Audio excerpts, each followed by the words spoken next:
Welcome back, everyone, to the deep dive.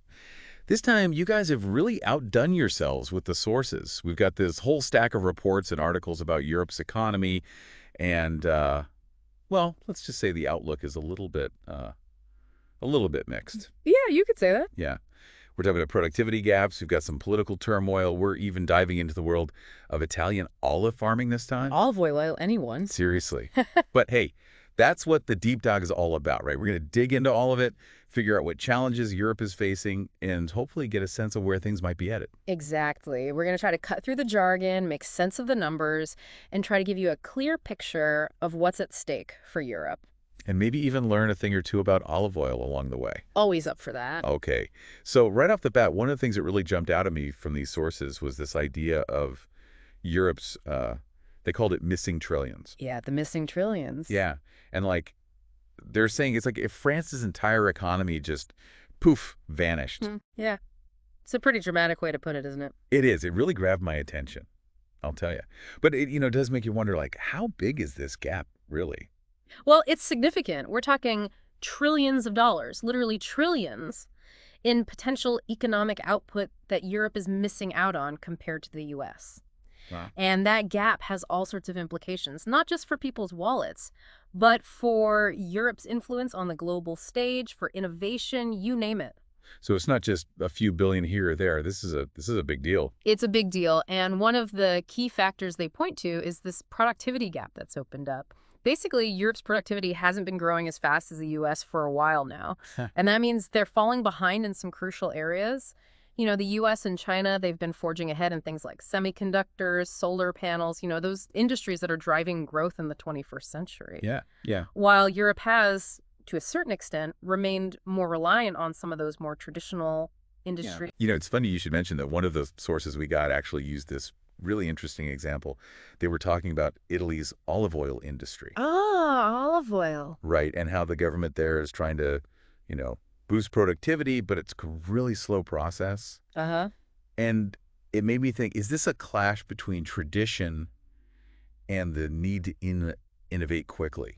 It's a great question. And honestly, it's a theme that runs through a lot of these sources. Because you're right, if you're using those old methods to produce something, it's going to be tough to compete with folks who've embraced all the new technologies and can scale up quickly. Right.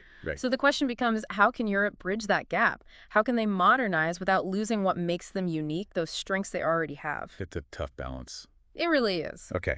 So we've got this productivity gap, and it seems like it's, kind of tied to this lag in certain industries. And that kind of naturally, I guess, leads us to the tech gap. This was another thing that really stood out to me, just how far behind Europe seems to be in the whole tech game. Yeah, it's hard to ignore. It is. And this one statistic they mentioned, it really blew my mind. They said if you took the combined value of like the biggest U.S. tech companies, the Apples, the Googles, the Amazons of the world. Yeah. If that was a country, it would have the third largest GDP in the world. Just let that sink in for a second. The third largest GDP. It's mind-blowing. And it just shows you how much technology is reshaping the entire global economy. These tech giants, they're not just companies anymore. They're like forces of nature, shaping trends, consumer behavior. They're even influencing global politics. Yeah, they're more than just Silicon Valley startups at this point. Way more. And what's interesting is that, it's not just those quote-unquote tech industries that are being disrupted. We're even seeing it in traditional European strongholds like car manufacturing. Oh, absolutely. And a perfect example of that is Volkswagen. They've been having a really tough time adapting to the electric vehicle revolution. Yeah, they have. And it's almost like a microcosm of the challenges facing European industry as a whole, right? You've got this iconic company, a symbol of German engineering, and they're being challenged by, well, Tesla, which is a relative newcomer, an American startup. It's kind of a David and Goliath story in a way, isn't it? You could say that. And it just goes to show you that in today's world, being big and established isn't enough. You have to be agile, you have to innovate, or you risk getting left behind. Yeah. And what I'm hearing is that this isn't just a Volkswagen problem or a car industry problem. This is something that's happening across the board, right? Absolutely. The lines between traditional industries and the tech sector are blurring and fast. I mean, think about it. Electric vehicles are basically computers on wheels now. You need software, you need complex electronics, batteries. It's a whole new ballgame. It is. And it requires a whole new set of skills, both for the companies that are making them and for the workers who are building them? So it's not just about mechanics anymore. You need software engineers, data scientists, people who can think in a whole different way. Exactly. And that's a huge challenge for Europe. They're going to need to invest heavily in education and retraining programs to make sure their workforce is equipped to handle all this. Otherwise, you're going to have a lot of people who are, out of a job, which could lead to social unrest Yeah. and make all these other problems even worse. It's all interconnected, right? Yeah, it's all connected. So the stakes are pretty high. You could say that. And that's why the political dimension of all this is so important because, do European governments have the capacity? Do they have the will to make the kinds of changes that are needed? That's a good question. And speaking of politics, one thing that really jumped out at me from these sources was the whole debt situation in France. Ah, yes, France. They've been racking up quite a bit of debt, haven't they? They have. And it's starting to make investors a little jittery, which isn't a good sign, right? No, not really. One way they measure this is by looking at what's called the risk premium on French debt. Okay. Risk premium, what's that? So basically, it's how much extra investors demand to hold French debt compared to, say, German debt, which is seen as much safer. Ah, so like they're saying, hey, we're taking on more risk by lending money to France, so we want a higher return. Precisely. And when that risk premium starts going up, it's a sign that investors are getting nervous. Nervous about what? Nervous about France's ability to repay its debts, basically. So that's not good, obviously. No, not ideal. Because high debt levels, they really limit a government's ability to do the things it needs to do to keep the economy healthy. They can't invest as much in infrastructure, education, all the things that are essential for growth. And to make matters worse, it's not just the numbers, right? Yeah. It's also the political situation. A lot of the sources talked about how political gridlock in France is making it really difficult to address these economic challenges. It's like a double whammy, isn't it? It is. And it makes you wonder if France, if they can actually turn things around or if they're headed for a real crisis. Yeah, it's a question a lot of people are asking because when you've got political instability on top of economic problems, it creates a lot of uncertainty. And uncertainty scares away investors. And that just makes things worse, right? It's a vicious cycle. You got it. And speaking of vicious cycles, we can't forget about the euro. It seems like every time I turn on the news, it's, hitting a new low against the dollar. I know, right? It's like it's never ending. But is this really a big deal? I mean, it's just a number on a screen, right? Well, it's more than just a number. The exchange rate is actually a really good indicator of economic strength. When a currency is weakening, it usually means there's some underlying concerns about that country's economy, or in this case, the Eurozone's economy. So it's like a vote of no confidence from the global markets. In a way, yes. And a weak euro, it can make European exports cheaper, which is good for businesses trying to sell their products overseas. Okay, so there's an upside. There can be, but it also makes imports more expensive for European consumers, which can fuel inflation. And in the long run, a weak currency can erode a country's global standing, its purchasing power. And one of those sources mentioned that reaching parity with the dollar, that would be a real psychological blow for Europe. Definitely. It would symbolize just how much economic ground Europe has lost. So all in all, not a great situation. No, it's pretty challenging. But look, it's not all doom and gloom. Our sources did point to some potential bright spots for Europe. Okay, good. I was hoping you'd say that. There are always opportunities, even in tough times. The key is to identify them and to be willing to adapt to change. So where do these opportunities lie? What are Europe's strengths that they can build on? Well, one thing that came up repeatedly was this idea of leveraging Europe's existing strengths, particularly in precision engineering. You mean like their reputation for building high quality, durable stuff? Exactly. And that expertise, it could be really valuable in the high-tech sector. There's a growing demand for, well, think about things like advanced robotics, sustainable manufacturing, even niche markets within electric vehicles. So instead of trying to compete head on with, Silicon Valley in every area, maybe it's about finding those areas where Europe can really excel, where they can offer something unique. I think that's a smart strategy. It's about playing to your strengths. And, there's a reason why people all over the world still covet those German cars or Italian fashion, right? Yeah, they've got that reputation for a reason. Exactly. It's about taking those assets and adapting them to the realities of a digital globalized economy. So it's a mix of, embracing the new while holding on to what makes them special. That's the balance they need to find. Okay? So we've got, productivity gaps, we've got this tech lag, and some potential paths forward. But let's not forget about the elephant in the room, all the political and financial headwinds facing Europe. Oh, yes, we can't ignore those. And unfortunately, some of the sources we looked at, they paint a pretty sobering picture of the challenges ahead, especially for some of the individual European economies. Yeah, like it's not all sunshine and roses, is it? Not exactly. Economic strength, it's closely tied to political stability and sound financial management. And, frankly, there are some red flags popping up in those areas. Like, for example, we talked about France's debt situation earlier. That's not the only thing they've got to worry about, right? Right. And in fact, France is a good example of how those economic and political challenges can feed into each other. We talked about their debt, but there's also this political upheaval that's been going on, this gridlock that's making it really hard to get anything done. Yeah, like the government is kind of stuck in neutral. Exactly. And that makes it really tough to address those underlying economic issues, like that mountain of debt they've accumulated. And meanwhile, those high debt levels are making investors even more nervous, which just makes it harder to, get the economy back on track. Exactly. It's a classic example of a negative feedback loop, right? Explain that to me. What's a feedback loop? So basically, investors see all this economic and political instability, and they get spooked. So they start demanding higher returns on their investments, which makes it more expensive for the government to borrow money, which further strains the budget. And, well, you see where this is going. Yeah, not good. Not good at all. And it's not just France. We're seeing political challenges all across Europe. A lot of the sources talked about the rise of populism and nationalism, which seems to be pulling the continent in different directions. Yeah, it's almost like Europe is having this, identity crisis, isn't it? They're trying to figure out what their role is in a world that's changing so fast. That's a great way to put it. And while all this is happening, we see the euro steadily weakening against the dollar, which is another sign of Europe's, diminishing global influence. It's like the exchange rate is a reflection of their, I don't know, their economic power or maybe even their geopolitical power. It's a powerful symbol, that's for sure. And the euro's decline, it really underscores the challenges Europe is facing right now. When your currency is weak, it erodes your purchasing power. It makes it more expensive to import goods. And it makes you less attracted to foreign investors. Right. Exactly. Huh. They're looking for stability. They're looking for a good return.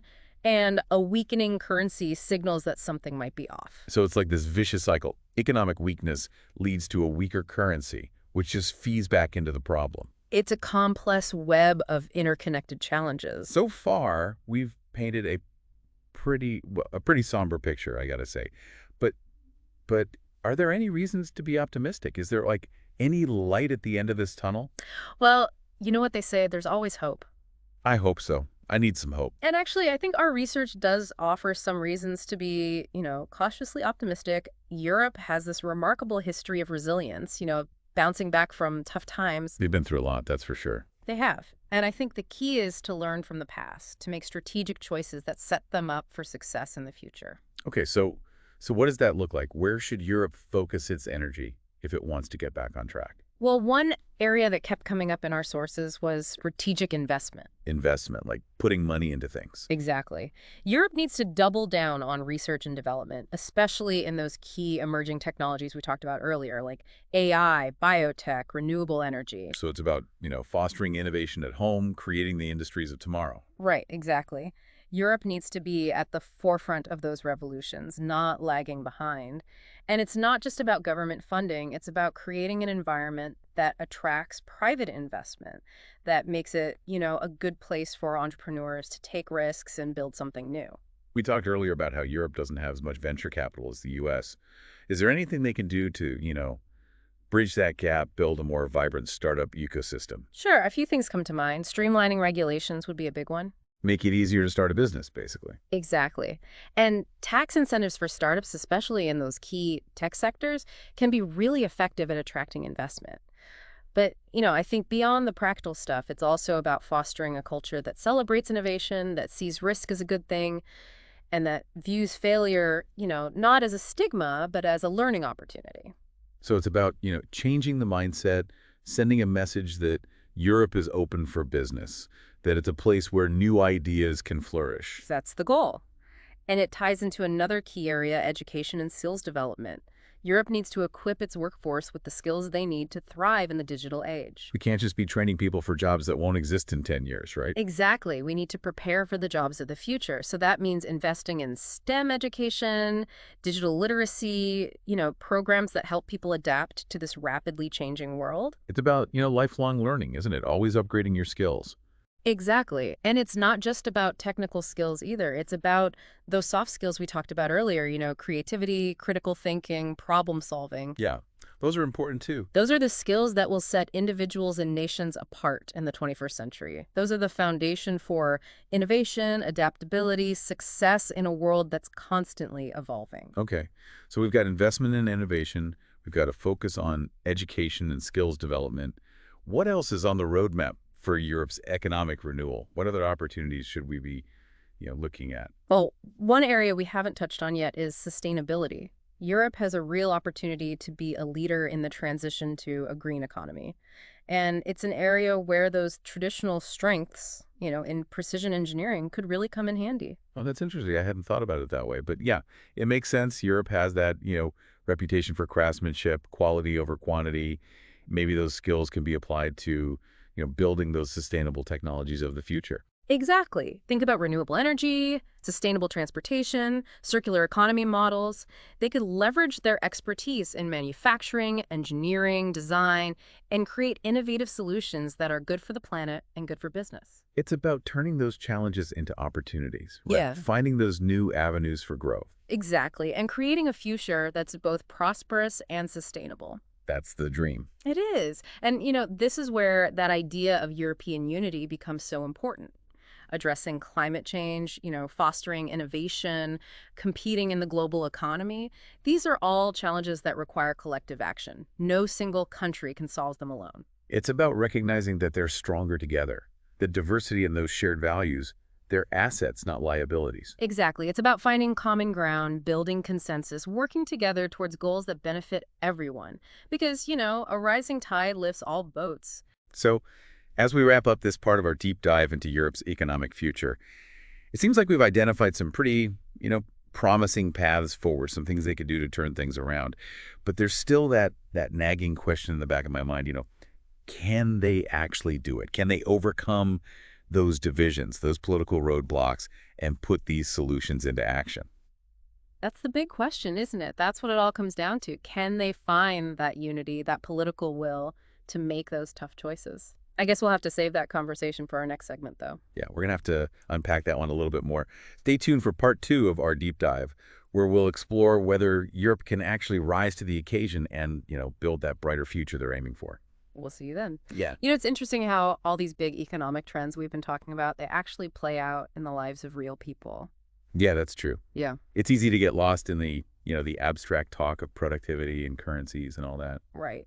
But those things have real consequences for people's jobs, their livelihoods. Absolutely. And one of the most obvious ways we see that is in the job market. For sure. And one of the examples that really stood out in our research was, Volkswagen and their struggles to adapt to this whole electric vehicle thing. Yeah, we touched on that a bit earlier. Right. They're talking about potential factory closures, job cuts. And we're not talking about a few jobs here and there. We're talking tens of thousands of jobs potentially lost in Germany alone. Yeah, it's a huge deal for those communities, for the whole German economy, really. It is. And, this shift to electric vehicles, it's a massive change for the automotive industry. Even those giants like Volkswagen who've been around for decades, they're having to scramble to keep up. It's almost ironic, isn't it? This industry that was once a symbol of European industrial might you. Now it's facing this existential threat. And from an American startup, no less. It's a classic example of how quickly things can change in the digital age. And it's a reminder that no company, no industry is immune to disruption. Complacency can be deadly. You got it.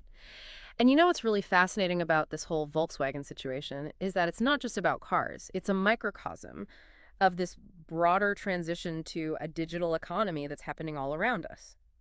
Explain that a bit more. What do you mean? Well, the lines between traditional industries and the tech sector, they're getting blurrier all the time. Think about it. Electric vehicles, they're not just cars anymore. They're basically computers on wheels. Yeah, you need software to run them. You've got all those sensors and electronics. Exactly. And it requires a whole different set of skills to design and build them. It's not just about mechanics anymore. You need software engineers, data scientists, all these tech-savvy workers. So the workforce of the future is going to look a lot different than the workforce of the past. No doubt about it. And that has huge implications for Europe. They need to make sure their workers have the skills they need to succeed in this new economy. Otherwise, we're looking at potential mass unemployment, social unrest, all sorts of problems. So the stakes are pretty high. They are. And this is where the political dimension becomes even more crucial because, do European governments have the capacity and the will to implement the kinds of reforms that are needed to make this transition smoother? It's a good question. And from what we've read, the answer isn't exactly clear-cut. Right. Our research suggests that the political landscape in Europe is pretty fragmented, which makes it tough to reach consensus and, actually get things done. Like herding cats. Kind of. Yeah. And take France, for example. We talked about their debt crisis earlier, but they've also got all this political upheaval going on, which seems to be paralyzing the country. Yeah, it's like they're stuck in this loop of economic problems and political dysfunction. Exactly. And it makes it really tough to address those underlying issues, like that mountain of debt they've racked up. Meanwhile, that high debt is scaring away investors, which makes it even harder to get the economy back on track. That chart, we saw the one showing the gap between French and German bond yields. That was pretty alarming. Yeah, that's a clear sign that investors are losing confidence in France's ability to manage its finances. So it's a bit of a catch-22, isn't it? They need to get their finances in order, but they need investor confidence to do that. And that confidence is eroding because of those very financial problems. You got it. And, it's not just France. We're seeing political challenges all across Europe. Our sources mention the rise of populism, nationalism, all these forces that seem to be pulling the continent in different directions. It's like they're struggling to find that sense of unity, that common purpose. And all this is happening against the backdrop of a weakening euro, which is yet another sign of Europe's declining global influence. Yeah, that exchange rate. It's like a barometer of their economic and maybe even their geopolitical standing, isn't it? It's a powerful symbol for sure. And the euro's decline, it's a reminder that Europe is losing ground in the global economy. So we've painted a pretty somber picture so far, I gotta say. Yeah. But is there any reason for optimism? Are there any, glimmers of hope amidst all these challenges? Well, you know what they say. There's always hope. And I do think our research offers some reasons to be cautiously optimistic. Europe has a remarkable history of resilience and reinvention. They've faced down some pretty tough challenges in the past, haven't they? They have, and I think the key is to learn from those experiences to make strategic choices that set them up for success in the future. Okay, so what does that look like in practical terms?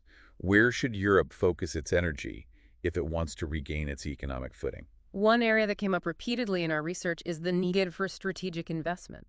Investment. Okay. Like putting money into what exactly? Well, research and development, for one thing. Yeah. They need to double down on innovation, especially in those key emerging technologies we were talking about. AI, biotechnology, renewable energy. Those fields that are going to shape the future. So it's about creating those industries of tomorrow, right? Exactly. Europe needs to be at the forefront of those technological revolutions, not playing catch-up years down the line. And it's not just about government funding either. It's about creating an environment that's attractive to private investment that encourages entrepreneurship and risk-taking. We talked earlier about the lack of venture capital in Europe compared to the U.S. Is there anything they can do to bridge that gap and create a more dynamic startup scene? There's no silver bullet, of course, but there are a few things they could do to make Europe more appealing to investors. Streamlining regulations would be a big one, making it easier to start and grow a business. Less red tape, basically. Exactly. And offering tax incentives for startups, especially in those key tech sectors, could also make a difference. But, beyond the practical stuff, I think it's also about fostering a culture that embraces innovation, that sees risk as a positive thing, and that views failure not as a stigma, but as a learning opportunity. So it's about changing the mindset, sending a signal that Europe is a place where new ideas can flourish and grow into successful businesses. Precisely.